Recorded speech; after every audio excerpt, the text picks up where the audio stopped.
The woman in the dust. The twin suns were high in the sky. The land was hot, dry, and dead. Broken buildings stood like bones in the sand. There was no sound, no wind, no birds, just silence. In the middle of that silence, she lay still. Her skin was cracked, her clothes were torn, her body was thin, covered in dust and old blood.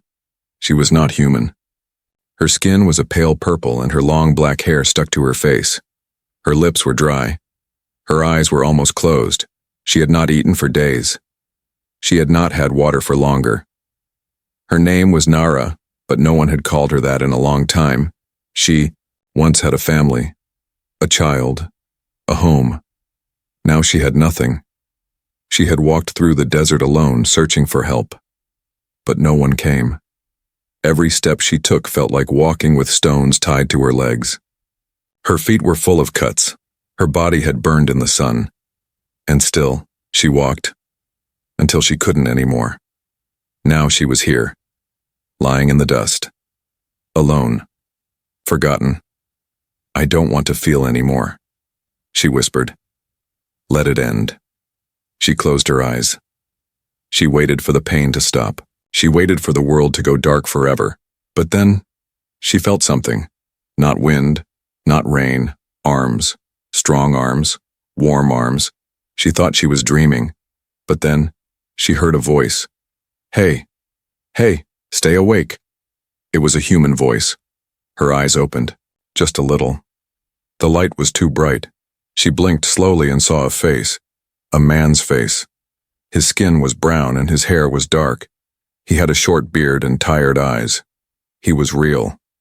She tried to move, but her body didn't listen. Her lips moved, but no sound came out. "It's okay," he said. "You're safe now." She didn't understand his words, but she felt his tone. Kind. Calm.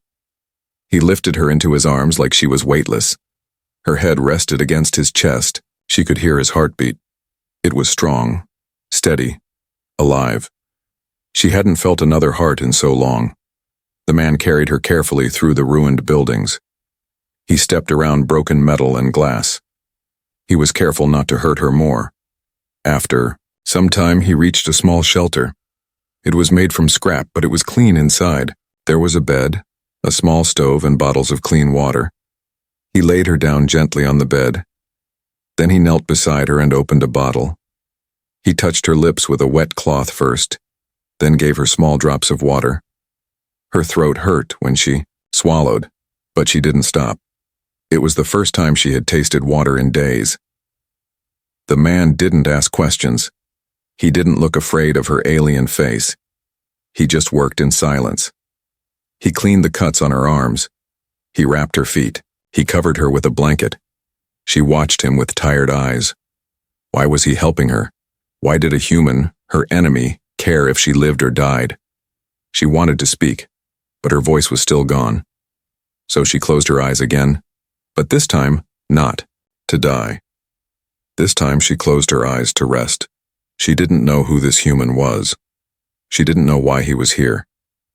But for the first time in a long time, she wasn't alone, and that was enough. When Nara opened her eyes, the light was softer. The sharp heat of the desert was gone. A soft wind touched her face. She was lying on something warm and smooth. A blanket. A real blanket. Her mind felt slow, like waking from a deep dream. Her body still ached, but something was different. She wasn't in the dust anymore. She was inside a small metal shelter. Old, broken screens lined the wall. A cracked window let in pale light from the twin moons. A small heater buzzed in the corner. The smell of firewood and boiled water filled the air. Then she heard it. Footsteps. Her body tensed. Her eyes darted to the shadow at the doorway. A figure stood there. Tall, strong, human. The same man from before. He walked in holding a metal bowl. Steam rose from it. His boots made soft thuds on the floor. He didn't look surprised to see her awake. He smiled, but only a little.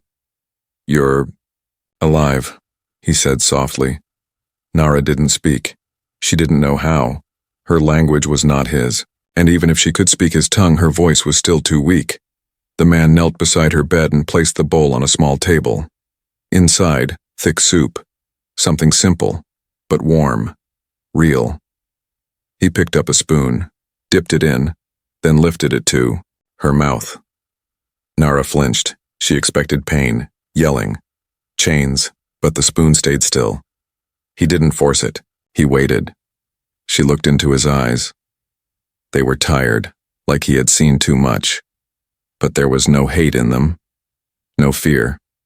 Slowly, she opened her lips. The soup touched her tongue. It was salty, hot. Her throat burned, but it was good. It felt like life. The man fed her in silence. No questions, no demands. After a while, she looked around the room. Everything here was old, patched together. But it was safe. It was quiet. Too quiet. Nara looked at the man again. Her hands trembled as she pointed to herself and whispered, "Nara." He raised an eyebrow. She tried again. "Na-ra." He nodded slowly. "Nara." Then he pointed at his own chest. "Eli." His name was Eli. Nara gave a soft nod. Something passed between them, a spark. Two strangers, from two broken worlds. Sitting in the silence, but something warm was building, a kind of trust. Nara tried to sit up, but pain shot through her side. She gasped and grabbed the bed. Eli was quick. He helped her lean back more gently this time. She gritted her teeth. Her wounds were deep. Her legs were worse. Eli reached for a bottle, poured clean water on a cloth, and cleaned her skin again. He worked with care. Every touch was calm, gentle. Then Nara noticed something strange. Eli's left arm was covered in a long scar. Deep. Old. And beside it, a faded tattoo. A symbol. Not human. Her people's language. She stared at it, confused. Why did this human have her people's mark on his body? She touched the scar. Her fingers were shaking. Eli looked at her, then down at the tattoo. He didn't speak. He simply rolled down his sleeve. He wasn't ready to tell her. Not yet. The silence grew again. Not cold, but heavy. Like something between them had started, and neither of them could name it. Eli stood up and walked to the corner of the room. He pulled out an old can of soup and began heating it for himself. He didn't try to talk. He just let the silence speak for them both. That night, as Nara drifted back into sleep, she thought of how the silence didn't feel empty anymore. For the first time since the war, she felt safe. Not because of walls, not because of weapons, but because one human chose to stay. Morning light crept through the cracks in the metal walls. Nara opened her eyes slowly. Her body still ached, but something had changed. The pain was no longer sharp. It was dull, distant, like a memory fading. She sat up with effort, the blanket slipping off her shoulder. The shelter was quiet. Eli wasn't inside, but the fire was warm. The bowl of soup had been replaced with bread and water. She looked around. A coat hung near the door. Tools rested in a corner. A small photo sat on the table, a woman and a child. Human. They smiled in the picture. Nara reached for the cup of water with shaky hands. As she lifted it, her sleeves rolled back. That's when she saw them again. The scars. Long, burned, deep. 2 black lines wrapped around each wrist. They looked like shadows of chains. She quickly pulled her sleeves down as if someone would judge her just for seeing them. Her heart pounded. Her breath grew sharp. But the door opened. Eli stepped inside, carrying a metal container filled with wood and dry leaves. He stopped when he saw her awake and sitting up. "You're healing fast," he said gently. Nara gave a small nod. She held her arms tight against her chest. Eli walked over and placed the container near the stove. He poured fresh wood into the fire. Then, without a word, he knelt beside her. She turned her face away, trying to hide the scars, but he had already seen. Very slowly, he reached out, not to touch, but to show. He pulled up his own sleeve, and there it was. The same mark. Not a tattoo, a scar, a burn. Just like hers. Her eyes widened. He held out his arm in silence, letting her look, letting her feel the truth without words. She hesitated, then gently placed her hand beside his. Her skin was purple. His was tan. But the scars? Exactly the same. Eli looked her in the eyes. They took everything from you too, didn't they? She didn't understand the words, but she understood his voice, the pain in it, the weight. Tears rose in her eyes. She tried to speak, but her throat closed. Instead, she nodded.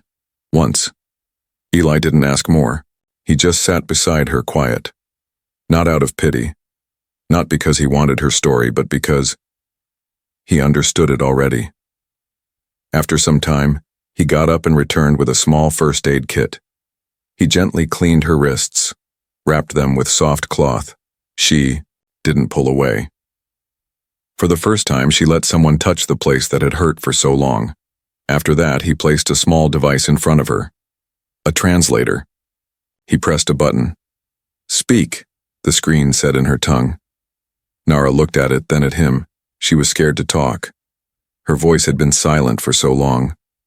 But now? She pressed the button. Why? Help me, she asked, her voice dry and shaking. Eli's eyes softened. He took a deep breath. He picked up the photo from the table. The woman. The child. She was my wife, he said. And that, my daughter. Nara stared at the faces, so full of life.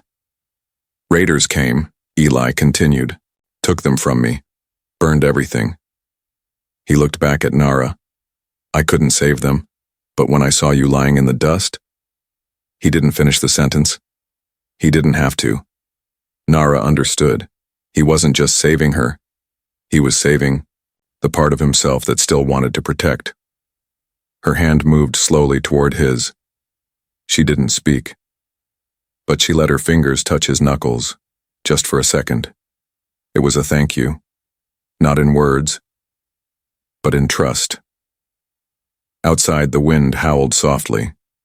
Inside, two broken souls sat close, both marked by chains, both learning in silence how to begin again. It was just past midnight when the sound came. Soft at first, then heavier. Boots. Crunching gravel. Eli's eyes opened at once. He didn't move. Didn't breathe. Years of surviving in the wastelands had trained him to wake in silence.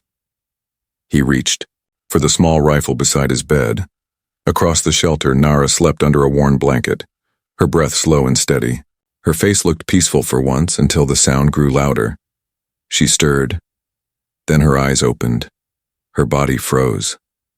That sound? She knew it. The rhythm. The pattern. The fear.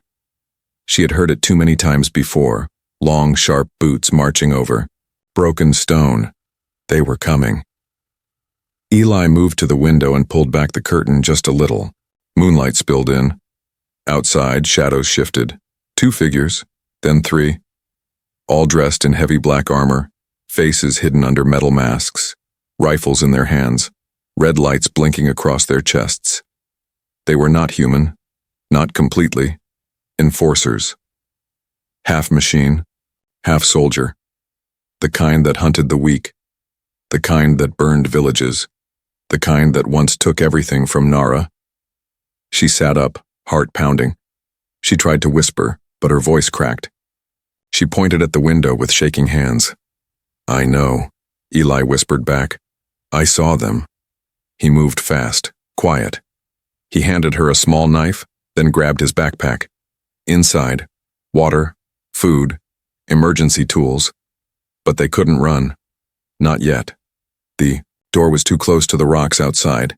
If they moved, the soldiers would see. There was only one thing to do: hide and wait. Eli helped Nara down to the floor behind the old stove. It was the only place deep enough to hide her shape from the windows.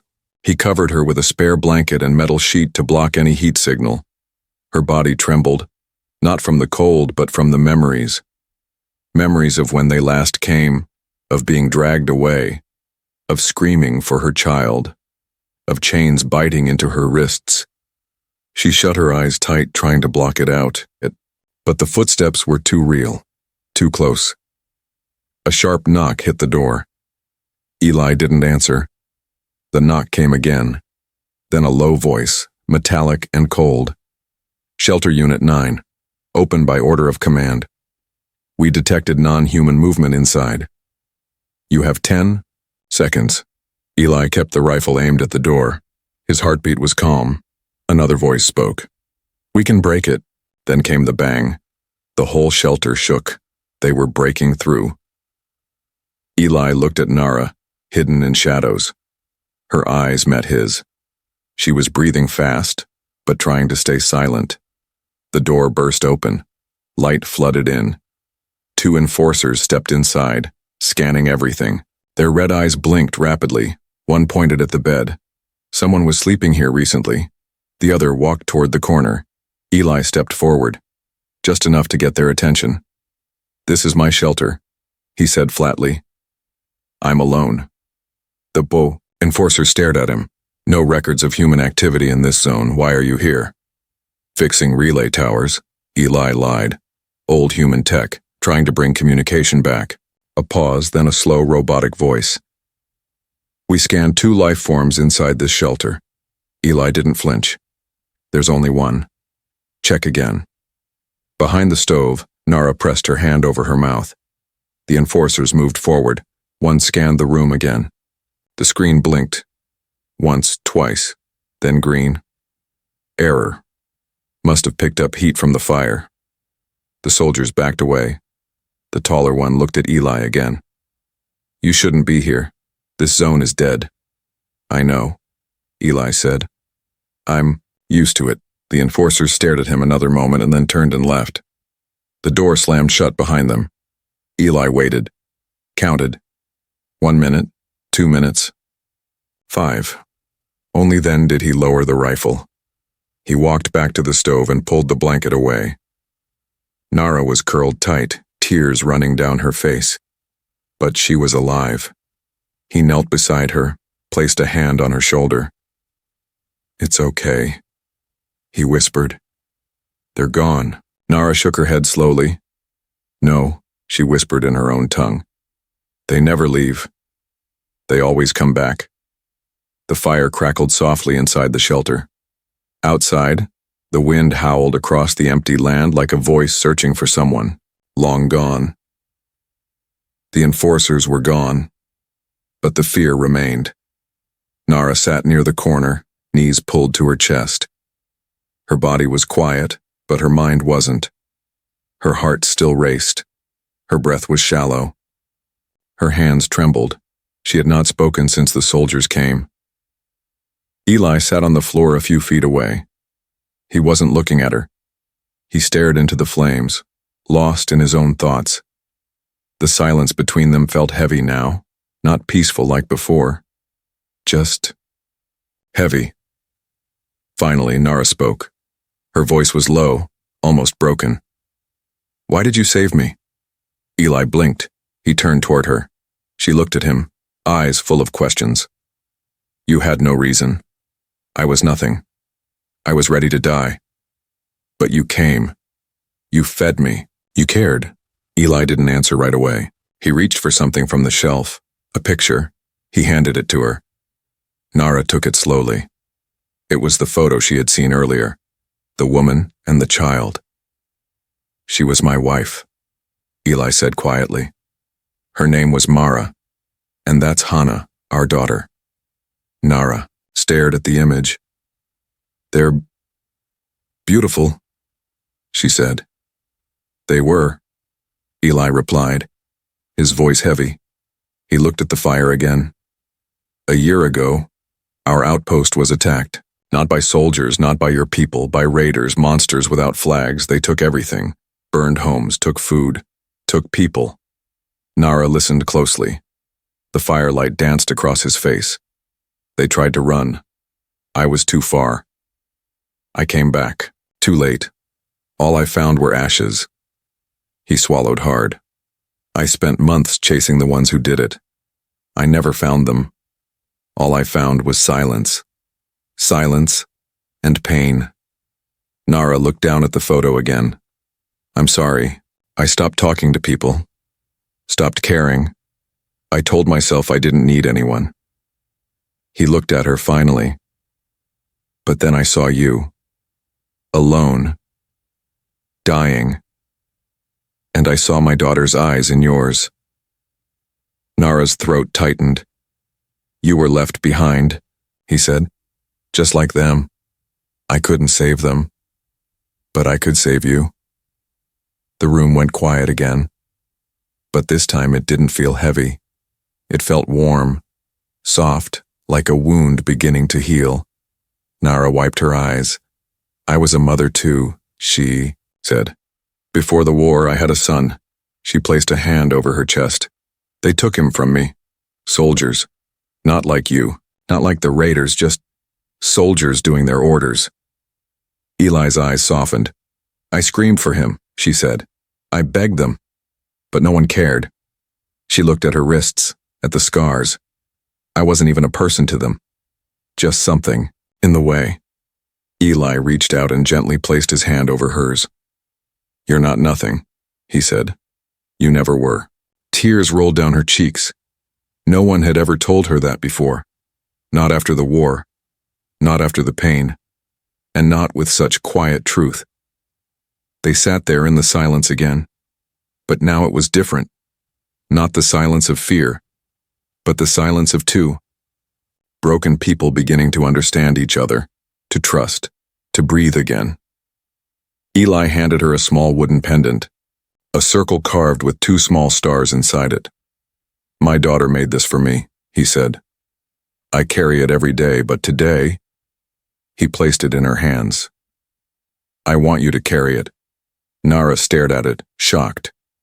I can't take this. You can, he said. You're not alone anymore. She looked at the wooden stars, then at him, and nodded. Something inside her, something broken, moved for the first time. She wasn't alone anymore. Not in the dust, not in the silence, and not in the firelight. It began with a strange sound, a low, distant hum, not thunder, not wind, something else. Eli looked up from the wires he was fixing outside the shelter. The sky above was clear, but the sound was growing louder. Nara stepped out slowly, wrapping the human coat around her. Her strength was returning, and so was her voice. She walked carefully, her bare feet brushing over soft dust. What is that? She asked. Eli didn't answer. He was already staring at the sky. A red light blinked between the clouds. Then another. Then a long, wide shadow passed overhead. A ship. Not human, not government, not safe. Nara's heart dropped. She knew that design, sleek, dark, sharp, like a hunting blade. The wings folded inward like claws, and the engines burned cold blue. It was them. No, she whispered. They found me. Eli stepped in front of her. Are you sure? She didn't blink. Her whole body had frozen. That's a tracker-class vessel. It belongs to the ones who took my son. Eli's face darkened. The ship hovered high. Above the canyon, it didn't attack, it didn't move, just circled, watching. We have to move, Nara said. They never send just one. More will follow. Eli ran inside. He grabbed his pack, weapons, food, water, whatever he could. Carry. Nara limped in behind him, breathing fast. Why now? She asked, her voice shaking. How did they find me? Eli stopped. His eyes drifted to the small silver band still tied to her ankle. What's that? He asked. She looked down. It was from the camp. I thought it was broken. He knelt and scanned it with a small tool. Red lights blinked. "It's not broken," he said. "It's a beacon." Nara's face went pale.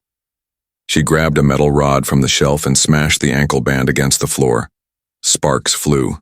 The light blinked, then died. Too late. "They know now," she whispered. "They won't stop." Eli stood. "Then we fight." Nara looked at him, shocked. "You'd fight them? For me?" He nodded once. "You're not running alone. Not this time." She stared at him, breathing hard.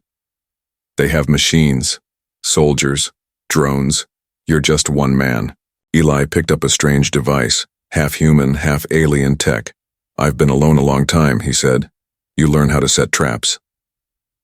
Outside, the sky flashed. A second ship appeared, smaller, faster. It landed behind the hills. "They're here," Nara whispered. "They'll burn this place." Eli grabbed her hand. "We won't give them the chance." He pulled open a trap door near the back wall. A tunnel stretched beneath it, narrow and dark. "I built this for escape," he said. "We'll move through the rocks, hide until nightfall, then fight on our terms." Nara hesitated, but only for a second. She followed him into the dark. The shelter shook behind them. Flames rose in the sky. A drone blasted the roof apart. The fire reached the stars, but they were already gone. For hours they moved in silence, crawling through old stone paths and forgotten mines. Nara's breath came in short gasps, but she didn't stop. Not this time. When they reached a cliffside, they saw the fire below. Their shelter was gone. Everything Eli had built, everything he had protected, ash. Nara turned to him. "I'm sorry." Eli's jaw clenched. His eyes glowed in the red light of the flames. "They came for you," he said. "So now, I come for them." She looked down at the pendant in her hand, the one he gave her. Her fingers tightened around it. "We'll stop them," she said quietly. "Together." From behind the rocks, Eli pulled out a hidden crate. Inside, weapons, ammunition, one item wrapped in black cloth. He unwrapped it, a small alien core, red, pulsing, powerful. "What is that?" Nara asked. Eli smiled for the first time in hours. "It's the thing that'll bring down a ship." The night sky burned behind them. Ash rained down from the cliffs. 2 enemy ships hovered above, searching, scanning. Red lights swept across the rocks like eyes hunting in the dark. But beneath the stone, in the cracks of a forgotten world, 2 souls prepared for war. Eli crouched low, loading the final pieces of the alien core into a handheld launcher. Its energy pulsed softly, red and dangerous. Nara sat beside him, gripping a small blaster she could barely lift. Her hands shook, but not from fear, from something else. Resolve. She looked up at the stars. Somewhere beyond them, her son might still be alive. Or lost. She didn't know. But one thing was clear. She wouldn't be taken again. And Eli? He had already lost everything once. He wouldn't let it happen twice. "Are you ready?" he asked. Nara nodded. "This time, we fight." Eli gave her a small, rare smile. "Stay behind the rock until I give the signal." She placed a hand on his arm. "Don't die." His eyes softened. "Not tonight."